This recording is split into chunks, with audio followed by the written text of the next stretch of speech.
Vamos abrir esse noticiário. Afinal de contas, você acabou de chegar dos Estados Unidos, fez uma exclusiva, né, com o Donald Trump. Sim. Ele atualizou, revalidou o seu visa, o seu green card. Sim. Mas a gente vai falar aqui das restrições que ele vem imprimindo aí, impondo aos jornalistas nas entrevistas oficiais do governo americano.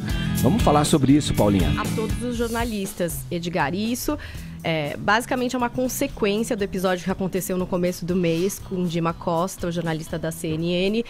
Acho que vocês falaram sobre esse assunto aqui no Morning Show. Durante uma coletiva ali na Casa Branca, eles tiveram uma troca ali, uma série de perguntas do jornalista insistindo na questão dos migrantes da América Central, da caravana de migrantes, depois pergunta sobre investigações em relação à Rússia e tirando o Trump do prumo, né? Ele realmente ficou bastante irritado com o Dima Costa. A gente tem até um momento aí, final dessa irritação, dessa troca entre os dois, para relembrar. Vamos assistir? Vamos lá.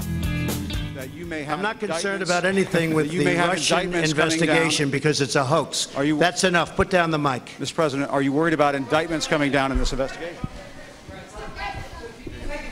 Mr. President.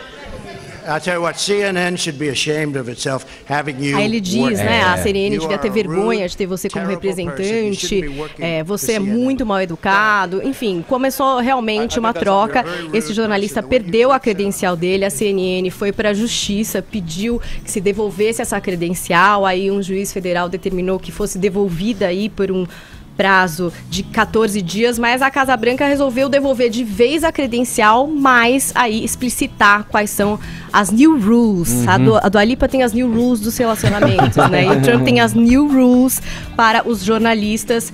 Então a Sarah Sanders, que é a secretária de imprensa, explicou quais são essas novas regras. Então a primeira é a seguinte: cada jornalista tem direito a só uma pergunta. Né? Então ele tem que fazer uma pergunta. Aí se ele quiser refutar aquela resposta, né, prosseguir um pouco mais, isso não pode acontecer se o presidente não autorizar ou algum membro ali presente do governo. Então é uma pergunta, querido, e se pra continuar não é assim não adianta você ir continuando e achando que vai ter resposta, porque é só se isso for autorizado. E aí ficou também explícito de que quem não cumprir com isso pode ter a sua credencial de direito a estar ali na coletiva suspensa ou até revogada. Ou seja, ele só quer as perguntas fáceis que ele não precisa de tréplica. A pergunta difícil ninguém pode fazer. Sim, isso, sim. Né? Vamos ouvir o Caio a respeito. A gente falou, como Paulinha disse, já dessa questão envolvendo o jornalista o Dima Costa da CNN, Caio. Os profissionais de várias entidades, de jornalistas, sindicatos, enfim, vêm apontando isso como uma tentativa de cercear a liberdade de expressão dos jornalistas, de coibir, né, a imprensa de alguma maneira e utilizar dessa, digamos, posição como uma tática, né, como uma estratégia de governo. O que você acha disso? O que você pensa a respeito? Já estou morrendo de saudade da época em que a etiqueta e a convenção social bastavam, né, para você fazer um rodízio de perguntas, né, e ter um ambiente democrático aí objetivando a transparência na transmissão de informações, né? É muito louco. Agora a gente precisa de regras e sanções dentro daquela lógica de que tudo é proibido ou obrigatório, né? Você tem o tácito, né? Então os costumes, né, versus o expresso. Essa regra, ela é ridícula, né? Vocês têm muito mais experiência que eu aí entrevistando políticos e a gente sabe que a gente pergunta A, eles respondem B.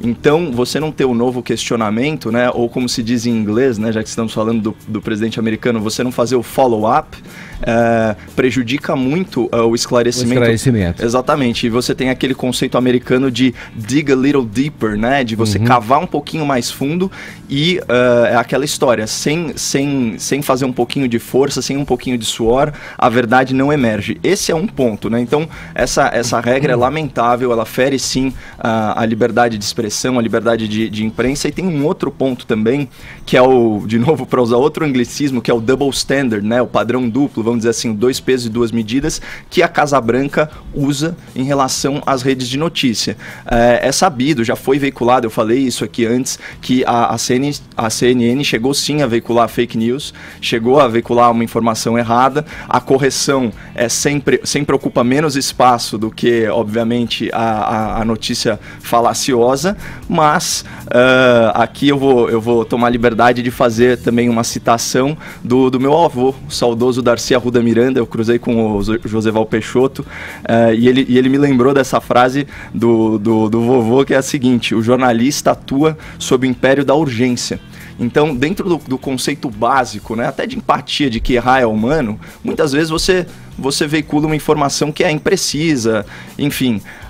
Agora, uma coisa é o padrão que a Casa Branca tem para as agências de notícia que são anti-Trump, e outra pró-Trump. É completamente diferente. E esse padrão, inclusive, de veracidade e de pertinência das informações, não se aplica nem à própria Casa Branca, né? Então, esse negócio do double standard, 2 pesos e 2 medidas, é uma coisa, em última análise, antidemocrática. Sim, sim. Tem uma questão, saiu até uma matéria da revista Exame recentemente, se não me engano, de anteontem, falando exatamente desse movimento desencadeado, que é a gota d'água nesse movimento e dessa atitude do Trump, veio com o Dinha Costa, como a Paulinha trouxe pra gente. Mas que esse termo de fake news e public enemy, algo como public enemy, que ele usa sempre nas entrevistas. A banda, né? Você lembrou da banda? Lembrei da banda. Não, você sabe, Edgar, só fazendo... Você falou de fake news, a pergunta sem o follow-up é half news. Sim. É metade. E isso inspirou um jornalista e acadêmico chamado Marvin Colby a escrever um livro exatamente com esse título, Inimigo do Público, né? É lançado em setembro nos Estados Unidos em função dessas recorrentes afirmações do Trump nas entrevistas coletivas de fake news, né? De public enemy, tudo. Então, em função disso, ele escreveu um livro, e esse cara, esse Marvin Colby, Vini, ele foi jornalista durante muitos anos da CBS News e emparedou muitas vezes o presidente Richard Nixon, e que foi colocado também numa lista de inimigos do presidente. Ele fala que isso é um alarde, sim, é uma tentativa de você coibir a liberdade de imprensa, que é uma base talvez primordial, né, da democracia. Que tá ali para incomodar e realmente para noticiar aquilo que o cara não quer que seja noticiado, né? Isso. E outra coisa, só para dar uma diferenciada também na questão da fake news. A fake news, ela não é aquela notícia que não chega a se concretizar, né? Porque às vezes o jornalista ele tem uma fonte que fala algo para ele, que ele vai e ele noticia, porque ele tem aquela informação no momento. A fake news é a notícia simplesmente, puramente inventada, fabricada, né? Mentirosa, fabricada para manipular algum tipo de informação. Falado.